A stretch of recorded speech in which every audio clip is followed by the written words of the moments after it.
పనితీరు పథకాల విషయంలో కానివ్వండి ఎలా ఉంది? పథకాలు ఏం లేదండి, రావట్లేదు.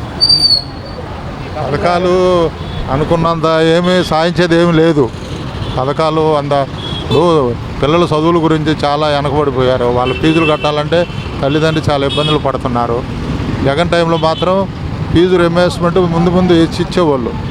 ఇప్పుడేమో డబ్బులు ముందు కట్టమంటున్నారు, ఫీజు ఎప్పుడో ఎత్తారు లేకపోతే వాడు ప్రభుత్వం ఇష్టం ఇచ్చినట్టు వాళ్ళు చేస్తున్నారు.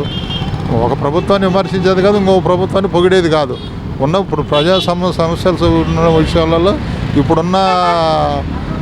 ఉన్న ఇదిని బట్టి కనీసం సరైన వసతులు కానీ, పిల్లలకు స్కూల్స్ కానీ ఇంకా డెవలప్ చేయాల్సిన పని ఉంది. ముఖ్యంగా ఏంటంటే తల్లిదండ్రులు చాలా ఇబ్బందులు పెడుతున్నారు. పిల్లల ఫీజుల గురించి కానీ, నిత్యావసర వస్తువులు, కూరగాయలు ఇప్పుడే కొంచెం తగ్గినాయి.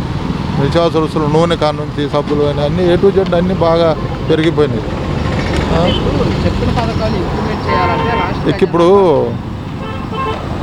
చెప్పిన పథకాలు ఏం పథకాలు ఇచ్చారు? ఇప్పుడు పిల్లల విషయం చూడండి, ఫస్ట్ స్టార్టింగ్ చదువు విషయంలో మరి మా ప్రజాసేవలు ముందు కావాల్సింది ఏంటి? ప్రజలకు కావాల్సిన సౌకర్య వస్తువులు కావాలి. మెయిన్ ఆర్టీసీ బస్సులు ఫ్రీ అన్నాడు లేడీస్కు, ఏది ఇంతవరకు లేదు. 9 నెలలే అంత అయింది ప్రభుత్వం వచ్చి. పథకాలు ఏవి మరి? అన్ని పథకాలు ఇస్తున్నాను, అన్నీ 1 by 1 ఇస్తున్నాను అండి, ఇది ఇంతవరకు లేదు. అదే అంటే మా ఖజానాలు డబ్బులు లేదని ఏదో ఒక సాక్షి చెప్తున్నారు. అదండి. మరి ఇప్పుడు ముఖ్యంగా చూసుకుంటే కనుక జమ్మూ కాశ్మీర్లో టూరిస్టుల పైన ఉగ్రవాదులు దాడులు జరగడం జరుగుతుంది. ఆ ప్రభుత్వానికి అంటే కేంద్ర ప్రభుత్వం చర్యలు తీసుకోవాలి. అది ఒక రాష్ట్ర ప్రభుత్వం కాదు, కేంద్ర ప్రభుత్వం కూడా చర్యలు తీసుకొని దాన్ని ఖండించాలా. ఎంతమంది జనాలు చనిపోయారు, కాల్పులు, అన్ని అమాయక ప్రజలు చనిపోయారు. అదే ప్రభుత్వం అట్లా నిర్లక్ష్యంగా ఉంది కాబట్టి అట్లాగా జరిగింది.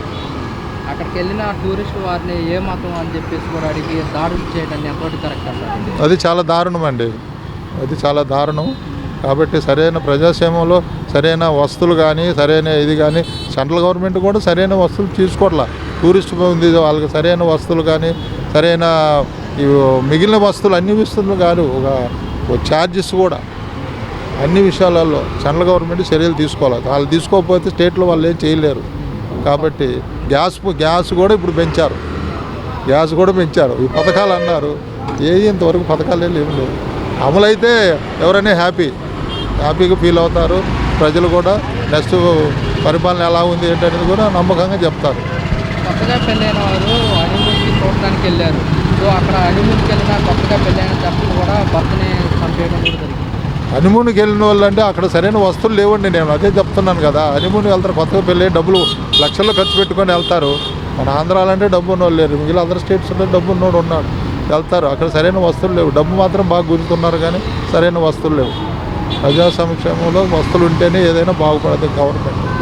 దేశంలోనే రాజకీయ నాయకుల దగ్గర నుంచి సినీ హీరోల వరకు దీన్ని ఖండిస్తున్నారు పబ్లిక్గా. మీరేమంటారు? మేము కూడా ఖండిస్తున్నాం. అది దీనికి సంబంధించి కూడా వైఎస్ఆర్ కాంగ్రెస్ పార్టీ నిన్న శాంతియుత ర్యాలీ చేయడం జరిగింది, క్యాండిల్ సర్వీస్ చేశారు. ఖండిస్తున్నాను. శాంతియుత ర్యాలీ అంటే రోజుకొకళ్ళని చంపటం, రోజుకొకళ్ళ దౌర్జన్యాలు కాండాలు పాడపడటం ఏంటంటే ఇప్పుడు వాళ్ళు ఎవరో చేశారు, జగన్ చేశారు అనుకోండి, జగన్ ఎంత దారుణం చేయలే. ఇప్పుడు రెడ్ బుక్ పెట్టుకొని అవన్నీ మేము ఖండిస్తానన్నారు. కనీసం నిన్నగాక మొన్న దెందులూరులో ఆయన ఎంత చేశాడు, అమాయక ప్రజలను తీసుకొని వాళ్ళు ఏదో మట్టి తవ్వొద్దు అన్నందుకు ఆ దెందులూరు ఎమ్మెల్యే ఆయన ఇష్టం వచ్చినట్టు చేసి మళ్ళీ సాక్షి వీధి పెట్టి ఒక ఆస్తి నష్టపరితే ఎవరికి నష్టమండి?